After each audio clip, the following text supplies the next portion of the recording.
What's going on, guys? We got a Cup of Nations playoff battle here between Sofado as Rome and Pirx as Makedon. This is game 3 of their series. Now in the last game, Sofado was able to win again with Rome, so he's up 2-0 currently. And so we can go and look at the armies here. Looks like we got a pretty similar build for Sofado. 3 Vigiles, 2 Spear Gladiatrices, Avocadi, Praetorian, Avocadi. There's actually a third Spear Gladiatrices here as well, so 3 in total. Looks like we have a couple of Syrian archers, looks like 2 in total there. Equite, Sake Equite, 2 Sake Equite Extraordinarii, and a General's Bodyguard or Legatus there. So actually exactly the same army he brought in the first battle. Now I assume this is probably because he expected Pirx to take the same army, and actually I wouldn't be surprised if he did that, because it was almost very successful, and now that he's back on Nemedocena and the open grasslands, it really does kind of favor the skirmishing army. But let's take a look actually at what Pirx has brought. He's actually gone for a line of hoplites here. He's got 4 of them, or 5 actually. So 5 regular old hoplites there. Then we got a javelin man, slinger, and I guess that's it. So 3 slingers, 1 javelin man. Then we have a corps of Thessalians here. It looks like 5 Thessalians in total, 1 companion cav, and 3 Thracians. He's also brought 2 Thracian cavalry here. So definitely a different look actually from both battles. He's gone for this hoplite line instead of pikemen. I'm not really sure though if that's a good idea, because honestly the Roman infantry is really happy to engage right up the middle, and we've seen in previous battles that these Thracian warriors aren't enough really to overcome how effective these Evocadi and Praetorians are. So he's going to have to really make his cav be effective in this battle. These slingers are no match for the Syrian archers, and even though there are only 2, they should actually be in a good position to actually win. Now these Thessalians have charged into these Vigiles, and he's charging again with his Thracian cav, and he will escape with this Thessalians here, so an easy charge. Doesn't really do all that much damage, only 30 kills there, and probably not worth it because he's going to lose a lot of Thracian cav. These Vigiles almost rout, but it's definitely not worth it, although he is almost getting another charge in, but quickly Sofado does retreat in time here. These Vigiles though are going to keep charging. I guess they realize that he's too exposed, and he'd rather just sacrifice them here to get a couple of kills. Now he'll try to counter again and kill some Thessalians, but it's probably unlikely to be successful. Although I say that, and these Thessalians do get kind of stuck, and he may lose a few men here. So definitely, well, I don't know. I don't know if it's worth it exactly or not. He only lost 5 Thessalians, so it's not too bad. He actually lost probably more Sake Equites here. No, it's the same amount of Equites lost. A couple of Thracian cav lost, but these Vigiles are out of the way. But really nothing else happening here, but I am interested to see what Pirx's plan is here.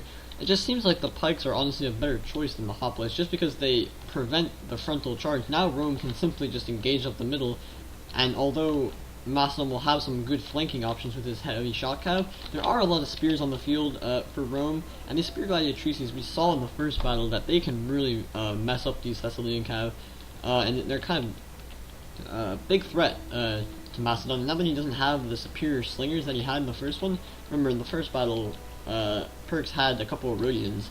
Now these Syrian archers are definitely superior to these regular slingers, and that will make these Spear Gladiatrices a lot more viable, and they can't get shot to death. These cavalry fights are still happening out here, and a weird charge getting in there, and actually gonna get into these Thessalians. Now there's Equites in support, but there are 2 Thessalians here. More cav coming in for Rome. This is a really weird fight. These cav are very isolated here, and you can see Rome is just going to shift their line over here to help out and win this cav fight, and that's going to be devastating for Pirx. He also loses his Thracian cav here, so he's in big trouble now. Has to get this Thessalian out of here, he does, but now this Thessalian is also dying, and there's not really a good chance for them to escape here, because they are being chased down by cav. The shot cav really needs something to escape through. That's why you need infantry in support, so that your shot cav can pull out behind the infantry there, and it will allow them to take much less losses. So you can see he lost an entire Thessalian cav. This is disastrous. I'm not sure why Pirx decided to engage all the way out here. It was very isolated. At first it was a good idea, but once Rome was able to support with more cav, he should have just retreated. But he will end up paying for that mistake. And now he wants to go directly for the engagement, but now we see the problem here with even less cav than he started with. He really needs those cav desperately.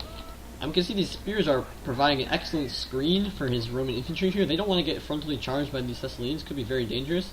So these Vigilantes provide an excellent option to just block the charges of these Thessalians, and then you can engage freely with this cohort infantry here. These Evocati will slaughter the hoplites without a problem, and you can see, look at the Cav doing a great job blocking this charge. It will get into these Evocati a little bit, but it's not really a big deal. These hoplites are inferior to these Evocati in pretty much every way, and 5 casualties is no big deal. They will still mercilessly slaughter these hoplites. And up and down the line, we're going to see that these Evocati are probably in good spots here. Now, he does have this one...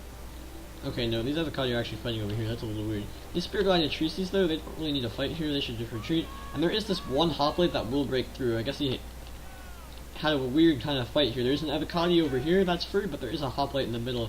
And that could cause a little problems, but we see how quickly these hoplites, look at them. They still have no chance. These hoplites are absolutely being slaughtered by these Evocati. It doesn't give Pirx a lot of time to make his plan work. He needs to help his main line very quickly. We can see the Syrians doing great damage, 50 kills, and, well, only 5 on these guys, but 50 kills here, and we can see that they were probably focusing down the slingers. Yeah, we can see these slingers are losing men real quick, and this is a big problem now for Pirx. His main line is breaking really quickly.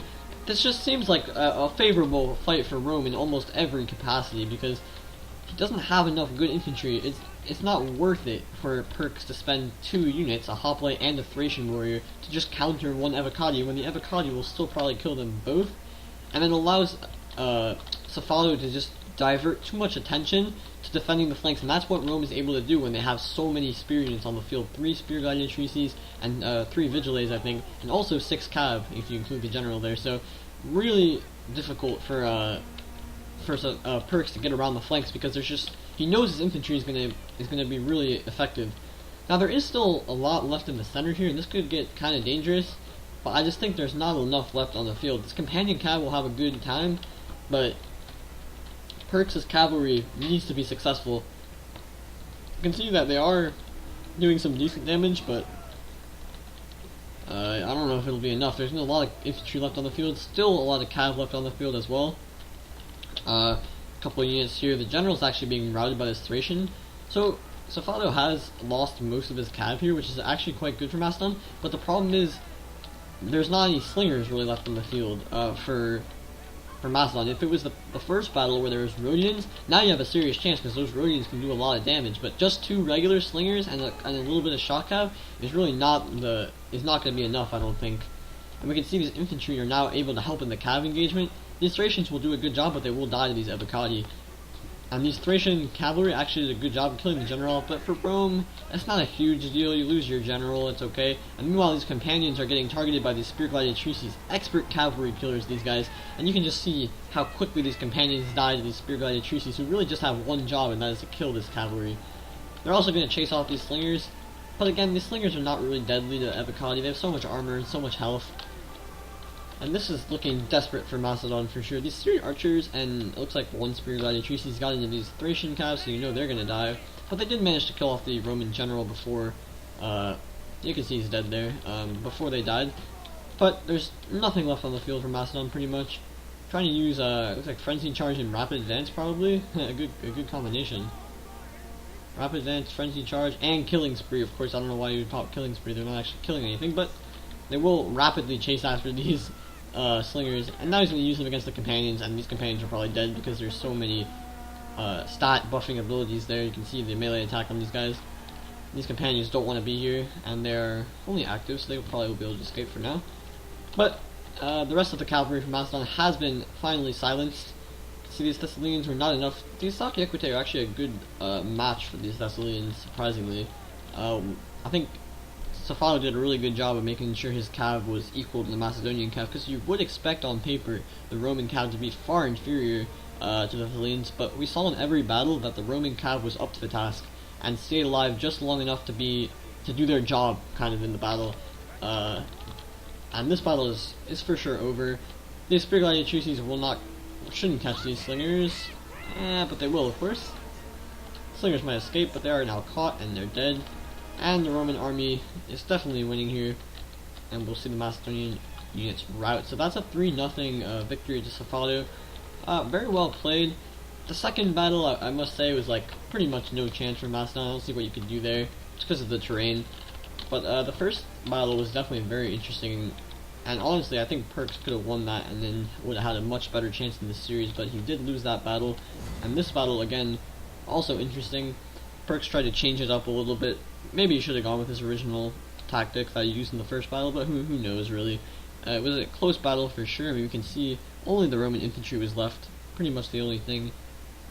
But in the end, it was just the fact that these hoplites are not going to do anything against Roman infantry, and the Thracians didn't get enough kills. I mean, I'm not really sure where they engaged, honestly. We saw them on the Roman right flank a couple, and one in the middle. I'm not sure where the third one was, but clearly they didn't get enough kills to justify themselves, because they're the only other infantry on the battle, and these infantry need to be able to match the Roman infantry, because these cavalry from Macedon were effectively taken out of the battle by the Roman cav and infantry, because there were so many spears left on the field. We can see that Macedon had to spend so much on all this infantry, so many unit slots basically, that they didn't have enough extra spear units to match the spear units of Rome. So when these spear units, like, I mean, we can see 158 kills, 121 kills, and 90 kills on these spear gladiatrices, just absolutely marauding that cavalry force for Macedon, and that was the only thing that was really ever going to win the battle for Macedon, was having a lot of shot cav left in the late game, where they could just cycle charge the Roman infantry to death. But that was never going to be the case.